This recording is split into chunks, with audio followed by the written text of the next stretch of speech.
A case that seemed closed. A conviction that appeared airtight.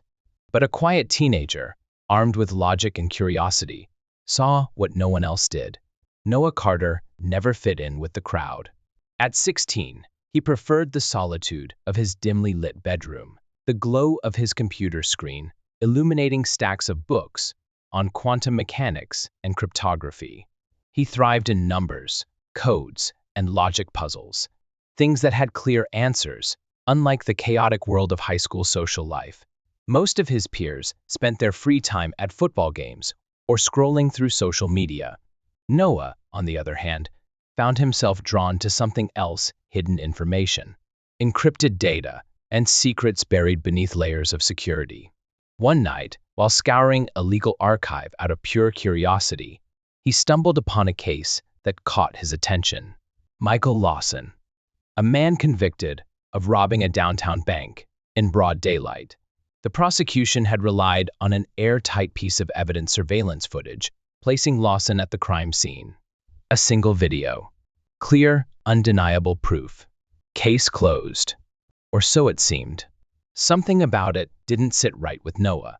Maybe it was instinct, or maybe just the way his mind worked, always looking for patterns, anomalies, things that didn't quite add up. He decided to dig deeper. With a few keystrokes, he accessed the case files, scanning through every piece of evidence. Witness statements, police reports, the surveillance footage itself. That's when he noticed it. It was subtle, so subtle that anyone who wasn't actively looking would have missed it. The timestamp on the security footage flickered for a fraction of a second, just long enough to indicate an edit. The lighting in the room shifted unnaturally, as if two separate clips had been spliced together. Noah's breath hitched. This wasn't just an error. It was deliberate. Someone had tampered with the evidence. A cold realization settled in. If the video had been altered, then Michael Lawson hadn't been at the bank that day. He was innocent, which meant someone had framed him. But who and why? Noah's fingers hovered over his keyboard, his mind racing. If he was right, this wasn't just a mistake, it was a conspiracy. And if someone had gone through the trouble of faking evidence, they wouldn't want a random teenager uncovering the truth. He should close the file, forget about it, move on with his life. But he couldn't. Because the moment he saw that flicker, the moment he realized the truth, he knew there was no turning back. He had to find out who did this. He just didn't know that he was about to become their next target. Noah couldn't sleep. The more he thought about it, the more everything felt wrong. The video footage that put Michael Lawson behind bars had been altered. He was sure of it. But knowing something and proving it were two very different things. He needed more. The only place that would have the original, untampered footage was the Riverton Courthouse database, a heavily protected system not meant for prying eyes. But Noah wasn't just any teenager. He had spent years honing his skills, mastering encryption, bypassing firewalls, and picking apart security systems like puzzles. It started as a game, a way to challenge himself, but over time, his abilities had grown into something much more dangerous. And tonight, he was going to put them to the test. The dim glow of his laptop screen was the only light in his small room. He had locked the door, shut the blinds, and put on his noise-canceling headphones. A bottle of energy drink sat half-empty beside him, condensation pooling on the desk. He took a deep breath. Then he got to work. Fingers flying over the keyboard, he launched his attack, disguising his digital footprint, bouncing his connection through multiple servers across different countries. The courthouse's system was well protected, but it wasn't impenetrable. It only took a few minutes for him to break through the first layer of security. His heart pounded. He wasn't just hacking for fun this time. If he got caught, it wouldn't be a slap on the wrist. He was breaking into government servers. With each passing second, he delved deeper into the courthouse database. Lines of code scrolled across his screen, directories opening like doors in an abandoned building. He moved cautiously, bypassing tripwires, avoiding triggers that would set off alarms. And then he found it. The raw footage. Noah's hands trembled slightly as he compared the original timestamps to the video used in court. He ran the numbers 3 times, just to be sure. The result was always the same. The security footage had been altered. The original logs showed that Michael Lawson hadn't even been near the bank at the time of the robbery. Someone had doctored the video, shifting the timestamps to make it look like he had been there. This wasn't a mistake. It was deliberate. Someone had framed Lawson. Noah exhaled slowly, staring at the screen. He had expected something suspicious, but this was beyond anything he had imagined. Someone had gone through a lot of trouble to send an innocent man to prison. But why?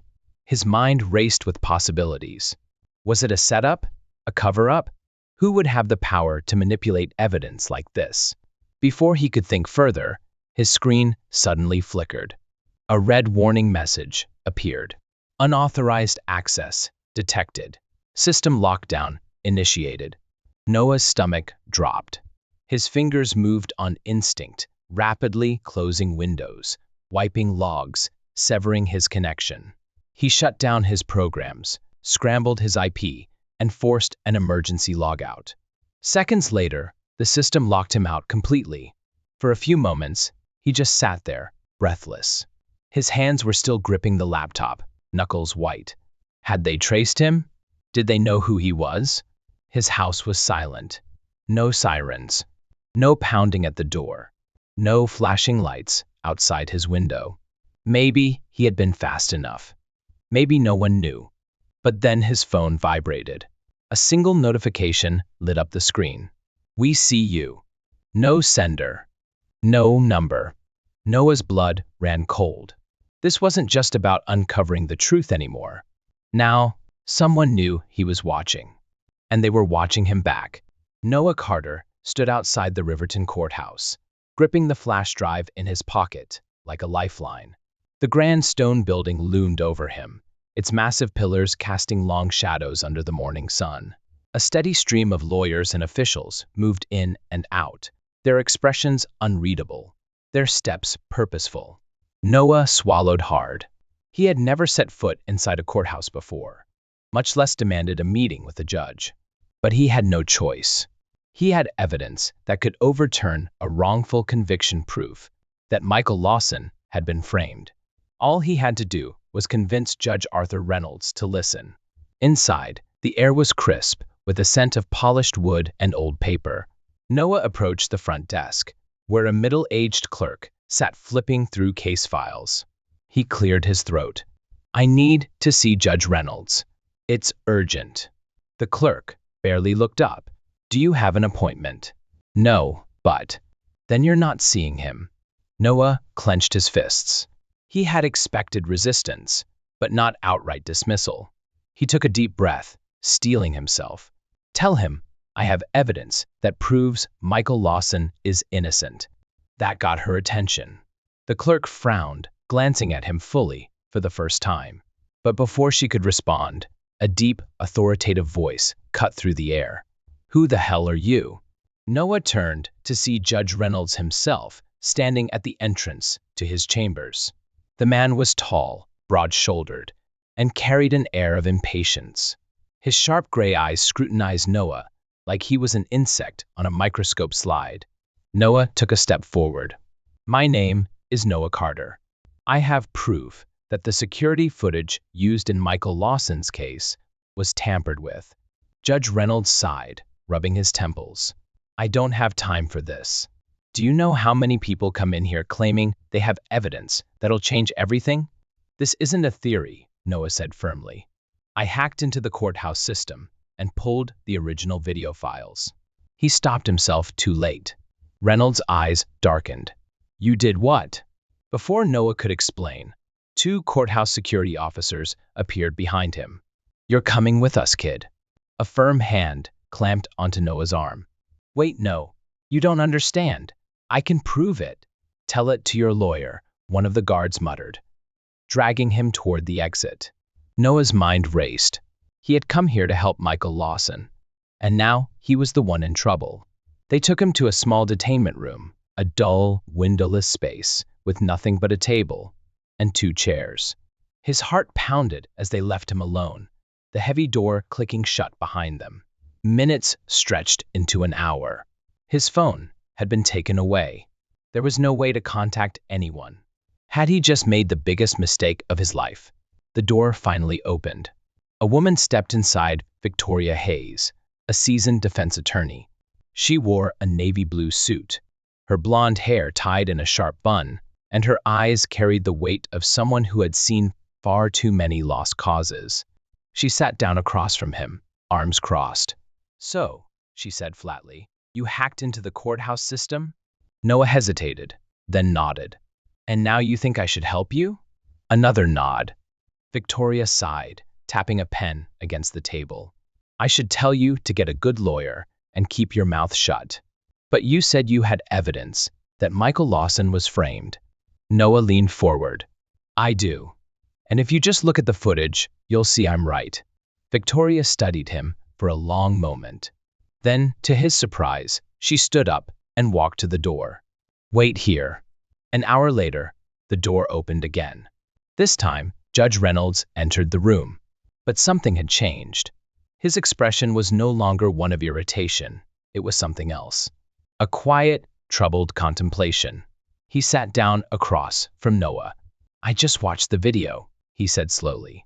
"And I have one question." Noah swallowed. "What?" Reynolds leaned forward, his voice low. "How deep does this go?" Noah's breath caught in his throat. For the first time, Judge Reynolds believed him. But that also meant one thing. Someone powerful had orchestrated this cover-up, and Noah had just put himself in their crosshairs. Noah Carter stepped out of the courthouse, his mind still spinning. The air was cold. The late evening sky painted in dark shades of blue and gray. Streetlights flickered on as he walked, his hands stuffed into his jacket pockets. He should have felt relieved he was out. Free. Judge Reynolds had actually listened. But something felt wrong. His instinct screamed that this wasn't over. As he reached the sidewalk, a black SUV idled nearby. Then the door opened. A man in his late 40s stepped out tall, broad-shouldered, dressed in a dark trench coat. His face was unreadable, but his sharp green eyes locked onto Noah with unsettling intensity. "Noah Carter?" His voice was deep, calm, but carried an edge of authority. Noah hesitated. "Who's asking?" The man pulled out a badge. "FBI. Agent Jonathan Turner. I need to talk to you." Noah's pulse quickened. He had never been on the radar of the federal government before. Turner led him to a quieter spot near the courthouse steps. "You don't realize what you've stepped into, kid," Turner said. His gaze was unwavering. "Michael Lawson's case? That's just the surface. There's something bigger at play here." Noah's stomach twisted. "Bigger how?" Turner exhaled sharply. "The footage you exposed. That wasn't just tampered with, it was erased and rewritten at a classified level. Whoever did it had access to government-grade systems." Noah's breath caught in his throat. That wasn't possible. He had assumed some corrupt official had faked the evidence. But if this was at that level, Turner continued, lowering his voice. "I was investigating a series of financial anomalies tied to high-profile government officials. Money laundering, shell corporations, disappearing funds. Lawson's bank was at the center of it." Noah frowned. "So you're saying he wasn't just framed?" "I'm saying he was silenced." Turner's expression darkened. "And now, so are you." Noah barely had time to react before. The first gunshot shattered the quiet night. The SUV's windshield exploded. Turner grabbed Noah, yanking him behind a parked car just as another shot rang out. "Move," Turner barked. Noah's heart pounded as he scrambled for cover. His mind was racing. Who the hell was shooting at them? A black sedan had pulled up across the street. Its tinted windows rolled down just enough for him to see the glint of a rifle scope. The shooter wasn't some random thug. This was professional. Turner pulled his gun. returning fire. The sharp cracks echoed through the street, sending pedestrians running in every direction. "Stay low," Turner shouted. Noah ducked behind a dumpster, hands shaking. He had been in plenty of dangerous situations before breaking into servers, hacking into restricted databases. But this was life and death. The attackers advanced. Two figures in dark tactical gear moved toward them, weapons raised. Noah felt something cold settle in his gut. Whoever they weren't cops. Turner fired again, hitting one of the gunmen in the shoulder. The man grunted, staggering back. "Go," Turner ordered. "But now," Noah sprinted. He weaved between parked cars, his breath coming in sharp, uneven gasps. He didn't look back until he reached the alleyway behind the courthouse. Turner caught up moments later, eyes scanning the street. "They won't stop coming," Turner muttered. "We need to disappear. Now." Noah swallowed hard. Disappear where? Turner checked his watch, then made a decision. "There's a safe house. An old cabin, deep in the woods. If we make it there, we can regroup." Noah didn't argue. He just ran. The drive was a blur. They switched cars twice. Turner had apparently prepared for this. The second vehicle was an old, beat-up truck, barely noticeable on the highway. They took back roads, avoiding security cameras, winding through miles of dense forest. By the time they arrived, it was past midnight. The cabin was small, almost invisible against the trees. No electricity, no cell signal, just a single kerosene lamp casting flickering shadows against wooden walls. Turner locked the door behind them, peering through the window.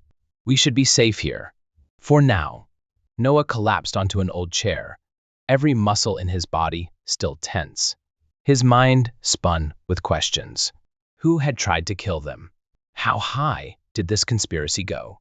And most importantly, what the hell had he gotten himself into? The cabin was silent, except for the soft hum of Noah's laptop. His fingers flew over the keyboard, eyes locked onto the screen. Turner sat nearby, keeping watch through a small crack in the curtain. Outside, the woods stretched into darkness, an eerie silence hanging in the air.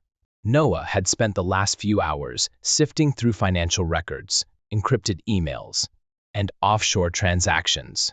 And now, finally, the pieces were coming together. A name kept appearing, over and over again. Senator Charles Donovan. Noah leaned back, heart pounding. "There's no way this is a coincidence." Turner turned toward him. "What did you find?" Noah exhaled sharply. A series of wire transfers. Millions of dollars moving through fake charities, then disappearing into private accounts. This isn't just random corruption. This is a full-blown laundering operation.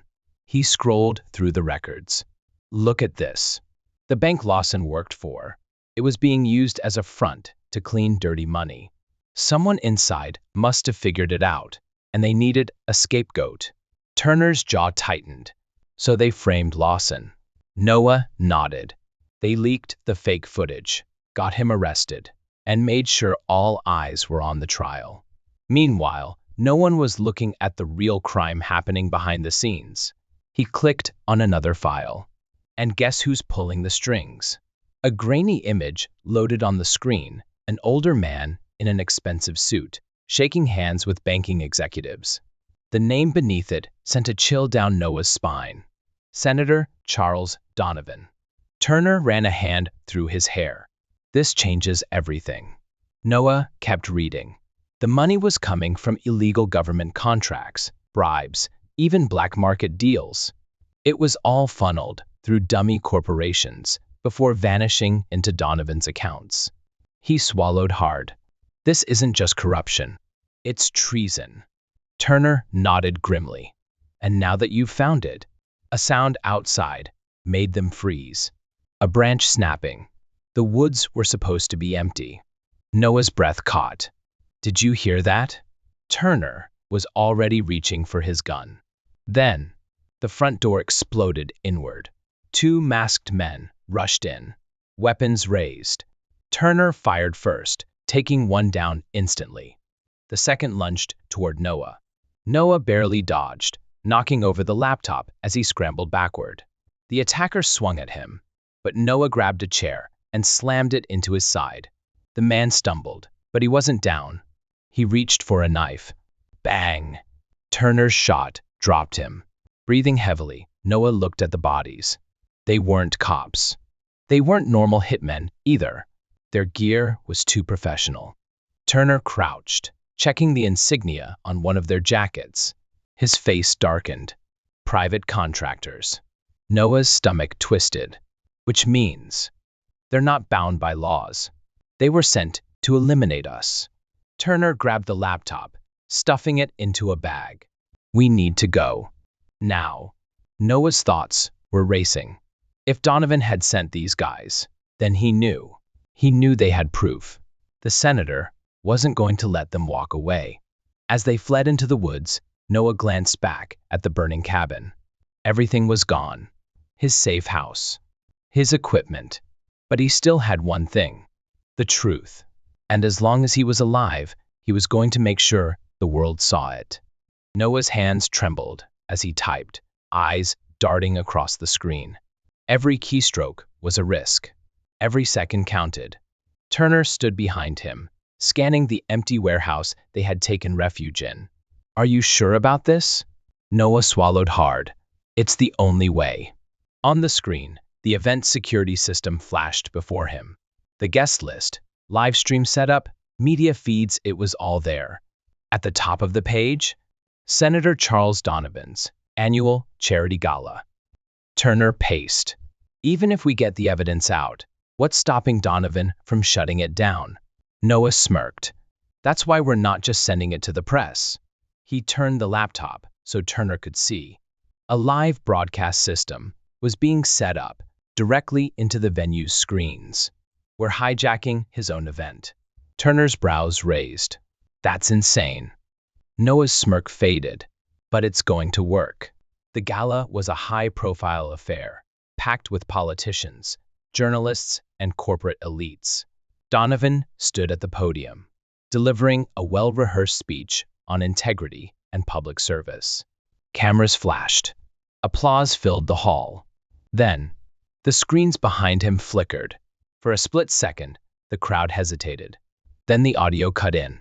And suddenly, Noah's voice was broadcasting through the entire event. Ladies and gentlemen, you're about to see what your honorable senator has been hiding from you. Files appeared on every screen. Bank transactions, leaked emails, footage of Donovan meeting with criminals. Everything. Gasps filled the room. Some guests pulled out their phones, recording. Others whispered in shock. Donovan froze. He turned toward the screens, realizing exactly what was happening. For the first time, the man who had orchestrated so many lies had nowhere to hide. Somewhere, hidden in an alleyway, Noah and Turner watched the chaos unfold from a hacked security feed. Noah clenched his fists. It's out there. No more cover-ups. Turner exhaled. You did it, kid. But Noah didn't smile. Because outside, a fleet of black SUVs had just pulled up, and men in tactical gear were stepping out. Turner grabbed his gun. They're coming. Noah took a breath. This wasn't over yet. Senator Charles Donovan stood on the grand stage, a confident smile on his face. He raised his glass, basking in the applause of wealthy donors and high-ranking officials gathered for the evening's charity gala. The event was meant to be a celebration of his success, a carefully orchestrated display of power and influence. But in a matter of seconds, everything changed. The massive LED screen behind him glitched. The applause faded into murmurs as the screen flickered between static and darkness. Then, without warning, a new video began playing.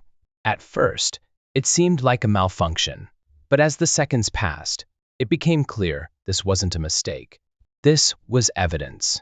Bank statements, wire transfers, surveillance footage of Donovan meeting with known criminals.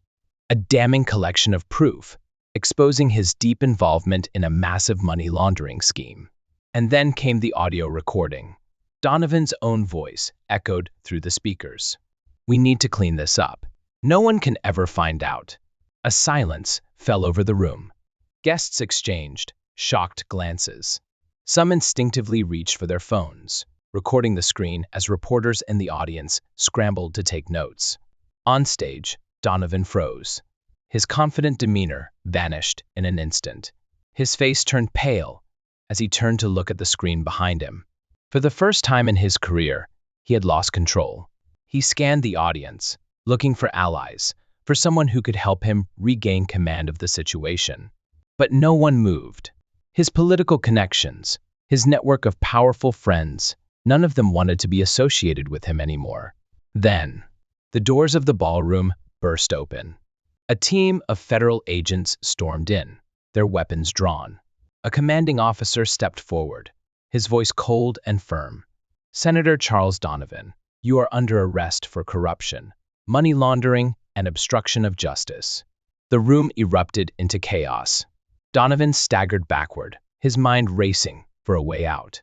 "No, this is a setup. This is fake," his voice cracked with desperation. But it was too late. The agents grabbed his arms, snapping cold metal handcuffs around his wrists. The powerful Senator, Charles Donovan, once untouchable, was now just another criminal being led away in disgrace. Miles away, Noah Carter watched it all unfold from the glow of his laptop screen. As Donovan was escorted out of the ballroom, Noah exhaled slowly. It was over. Michael Lawson would be released. The truth had prevailed. Agent Turner stood behind him, arms crossed. "You really pulled it off, kid." Noah didn't respond. He kept his eyes fixed on the headlines rapidly updating across news websites. Everything seemed to be settled. But deep down, he knew this wasn't the end. Just as he reached to shut his laptop, his screen flickered. A new window appeared. The background was black, the text a single blinking message. "Are you ready for what comes next?" Noah stiffened. The cursor blinked. Waiting. Outside his window, the distant sound of sirens cut through the night. Who had sent this message? Noah didn't know. But one thing was clear. This was far from over. If you enjoyed this investigation and want to uncover more shocking cases, don't forget to like this video to support our deep dives into real-life mysteries. Subscribe to the channel and turn on notifications so you never miss the next case. Comment below. What do you think really happened behind the scenes? Do you believe this is truly over? There are more secrets to uncover, more stories to tell, and we're just getting started. Stay tuned.